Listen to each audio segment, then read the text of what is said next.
Hallelujah. जय मसीह की मेरे प्रिय मित्रों, प्रभु यीशु मसीह के नाम में आपका हम अभिनंदन करते हैं। आज हम पहला तीमुथियुस और उसका दूसरा अध्याय आरंभ कर रहे हैं।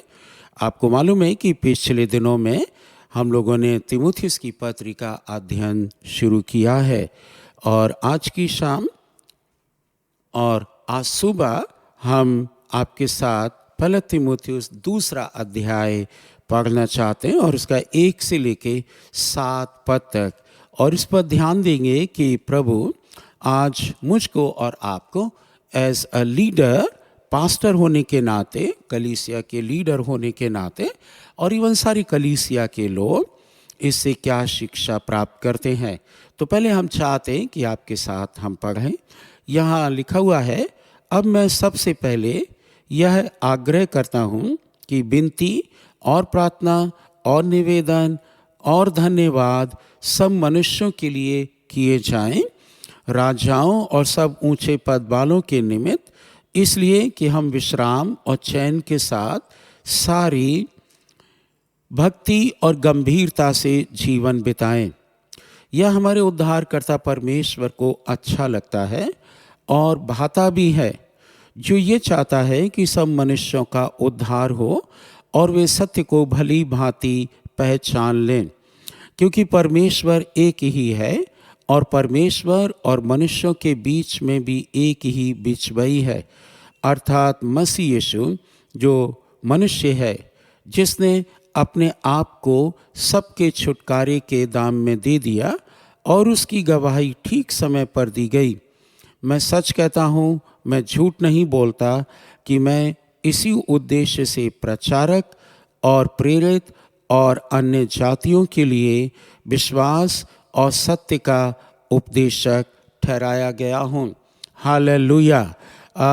यहाँ आपने देखा कि कैसे प्रेरित पौलुस तीमुथियुस को, जो यंग पास्टर हैं और वे सिखाना चाहते हैं कि सेवा को कैसे शुरू करना है, कैसे पूरा करना है, कैसे उसको चलाना है। अब यहाँ पर वे स्पेशल और स्पेसिफिक खास नियम प्रभु की कलीसिया की अगुवाई के लिए बताते हैं। याद रखिएगा कि कलीसिया एक ऐसा संगठन है मनुष्यों का, प्रभु यीशु मसीह के लहू से धुले हुए लोगों का, और वे कलीसिया के लोग हमेशा लालायित रहते हैं कि वे प्रभु यीशु मसीह के वचन का पालन करें, है ना। आजकल देखने में आता है कि कलीसिया में अलग अलग प्रकार की बातें हैं, नियम रीति रिवाज भी हैं, लेकिन मुझको और आपको यह पहचानने की और इसको फॉलो करने की आवश्यकता है कि हर एक परिस्थिति में कौन सा नियम परमेश्वर के वचन के अनुसार है। और वो ये कहते हैं दूसरे अध्याय के पहले वचन में, अब मैं सबसे पहले ये आग्रह करता हूँ कि विनती और प्रार्थना और निवेदन धन्यवाद के साथ सब मनुष्यों के लिए किए जाएं। आप जानते हैं जितनी भी ऑर्गेनाइज्ड चर्चेस हैं उनमें एक महायाजकीय प्रार्थना होती है, और उसमें क्या होता है, सब लोगों के लिए प्रार्थना की जाती है। बहुत लंबी प्रार्थना होती है ये, क्योंकि कलीसिया में यह आवश्यक है कि सब लोग मिलकर आमीन कहें, और परमेश्वर को ये प्रार्थना पसंद है। आपको मालूम है, बड़े काम करने के लिए कलीसिया को प्रार्थना मिलकर करना चाहिए। छोटे छोटे काम जो करते हैं उनके लिए आप इंडिविजुअल प्रार्थना कर सकते हैं, बाइबल का ये तरीका है। और यहाँ भी कहते हैं कि विनती और प्रार्थना और निवेदन धन्यवाद सब मनुष्यों के लिए किए जाएं। एक अनुवाद कहता है कि ये सारी चीज़ें विनती, प्रार्थना और निवेदन धन्यवाद के साथ प्रस्तुत किए जाएं। हालेलुया। ये बहुत इम्पोर्टेंट बात है कि हम प्रभु का बहुत धन्यवाद करें और धन्यवाद के साथ ही हम विनती करें और प्रार्थना करें और निवेदन करें। अभी उतना समय नहीं है कि हम विनती, प्रार्थना और निवेदन इन सब में अंतर बता सकें, लेकिन ये तीनों चीज़ें मिलती जुलती है, लेकिन थोड़ा अंतर भी है।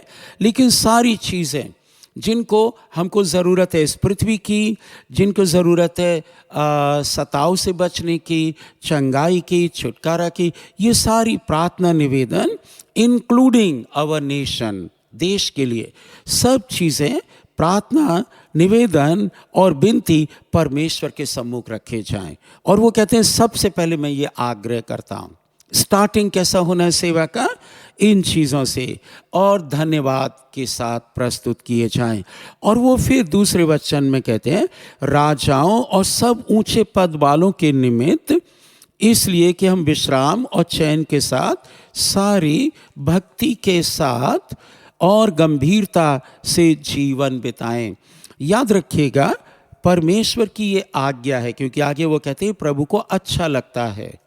अब हमारे देश में राजा हैं, अब राजा पहले समय का समय था, उस समय हुआ करते थे, लेकिन आज हमारे देश में राष्ट्रपति सिस्टम है और हमारे देश में प्राइम मिनिस्टर है, पार्लियामेंट है, मिनिस्टर्स लोग हैं, और फिर उनके नीचे ब्यूरोक्रेट्स हैं, और फिर आप देखेंगे कि डाउन द लाइन बहुत ऑफिसर्स होते हैं। हम लोग के पास अपनी कलीसिया में एक लिस्ट है जो ऊपर से लेकर नीचे तक सबके पदों के नाम लिखे हुए हैं, और हम लोग शुक्रवार को उनके लिए प्रार्थना करते हैं। यहाँ प्रेरित पौलुस कहते हैं कि राजाओं के लिए प्रार्थना करो, अर्थात जितने लोग अथॉरिटी में हैं उन सब के लिए प्रार्थना करें, ऊंचे पद वाले लोगों के लिए प्रार्थना करें। अब आप देखिएगा कि ये सब लोग जो अधिकार में हैं और जो सरकारें चलाते हैं, जो न्यायालय चलाते हैं, जो अलग अलग डिपार्टमेंट चलाते हैं, इनमें सब लोग प्रभु के लोग नहीं हैं, प्रभु यीशु मसीह पर विश्वास करने वाले लोग नहीं हैं। लेकिन फिर भी बाइबल कहती है, प्रभु को ये मालूम है कि पूरी दुनिया में सब लोग प्रभु यीशु मसीह पर विश्वास करने वाले नहीं होंगे। फिर भी ये जिम्मेदारी प्रभु ने, प्रेरित पौलुस ने कलीसिया को दी है कि कलीसिया के लोग अपने देश के राजाओं के लिए, ऊंचे पद वालों के लिए, मिनिस्टर के लिए, प्राइम मिनिस्टर्स के लिए, सब के लिए वे प्रार्थना करें। और ये आवश्यक बात है, इसलिए, और वो इसका कारण भी देते हैं, इसलिए कि हम विश्राम और चैन के साथ सारी भक्ति और गंभीरता से जीवन बिताएं। अब आप देखिएगा, यदि हम अपनी सरकारों के लिए, अधिकारियों के लिए प्रार्थना नहीं करेंगे तो एक्चुअली में क्या होगा, वे दूसरी आत्माओं के द्वारा चलाए जाएंगे।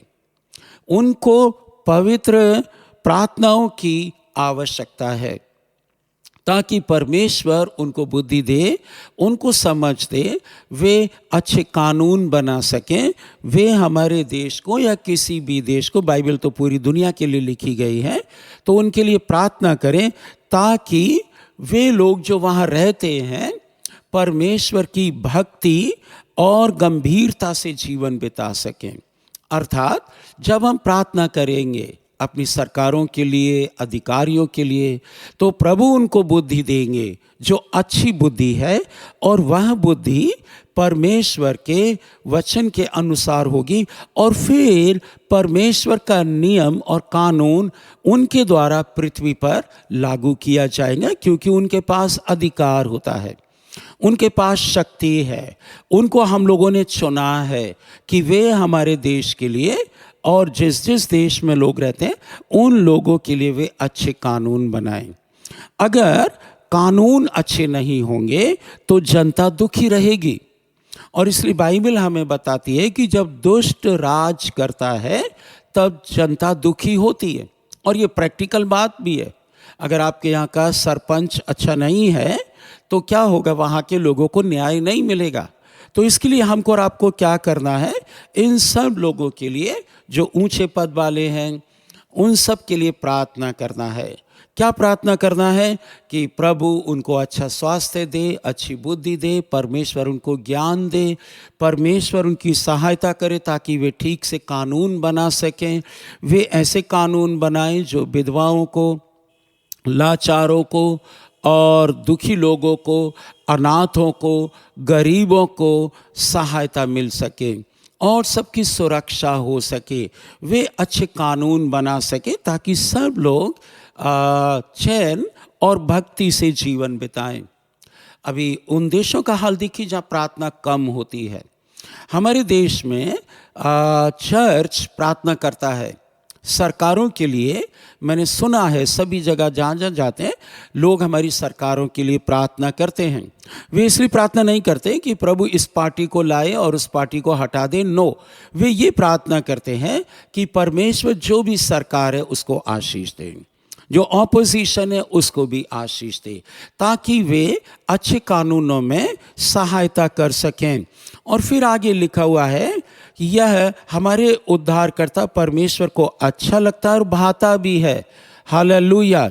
इसलिए ज़रूरी है कि मुझको और आपको ये बात करना चाहिए, प्रार्थना करना चाहिए, और वो चाहते हैं कि सबका उद्धार हो। फिर वो कहते हैं परमेश्वर एक ही है, यीशु मसीह एक ही है जिसने अपने आप को सबके छुटकारे के दाम में दे दिया। ये बात उनको कब पता चलेगी? पूरी दुनिया को, पूरे देश को, जब आप और हम प्रार्थना करेंगे। और फिर लिखा हुआ, मैं सच कहता हूँ, झूठ नहीं बोलता, मैं इसी उद्देश्य से प्रचारक और प्रेरित और अन्य जातियों के लिए विश्वास और सत्य का उपदेशक ठहराया गया। दैट मीन्स प्रेरित पौलुस यहाँ ये कह रहे हैं कि ये बातें जो मैं लिख रहा हूँ, परमेश्वर ने मुझे ठहराया है कि मैं इन बातों का प्रचार करूँ। मेरे प्रिय मित्रों, यदि आज आप इन बातों को सुन रहे हैं तो याद रखिए कि आपकी और हमारी जिम्मेदारी है कि हम सब लोगों के लिए प्रार्थना करें, और विशेष करके अपने सरकारों के लिए, अधिकारियों के लिए जो किसी भी पद पर हैं, सच्चे मन से उनके लिए प्रार्थना करें। तब हम और आप, कलीसिया, परमेश्वर की कलीसिया प्रफुल्लित होगी और आशीषित होगी, क्योंकि प्रेरित पौलुस जोर डालकर कहते हैं कि सत्य का उपदेशक मुझे ठहराया गया, इसलिए जो बातें मैं कहता हूँ उसको तुम मान सकते हो, हम लोग मान सकते हैं।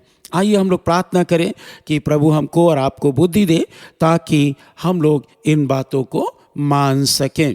प्रभु, हम प्रार्थना करते हैं इस समय, जबकि आपने सिखाया है, तो हम सब बातों के लिए धन्यवाद करते हैं और प्रार्थना करते हैं प्रभु, हमारे देश की सरकारों के लिए, प्रधानमंत्री जी के लिए, राष्ट्रपति जी के लिए और उनके मिनिस्टर्स के लिए और तमाम पार्लियामेंटेरियंस के लिए प्रभु जी हम प्रार्थना करते हैं प्रभु यीशु, उनके ब्यूरोक्रेट्स के लिए, सेक्रेटरीज़ के लिए, डीएम्स के लिए, और प्रभु जी जितने भी नीचे लोग काम करते हैं पिता, हम प्रार्थना करते हैं उन सबको सद्बुद्धि दीजिए, अच्छी बुद्धि दीजिए प्रभु जी, ताकि प्रभु वे अच्छे कानून बना सकें।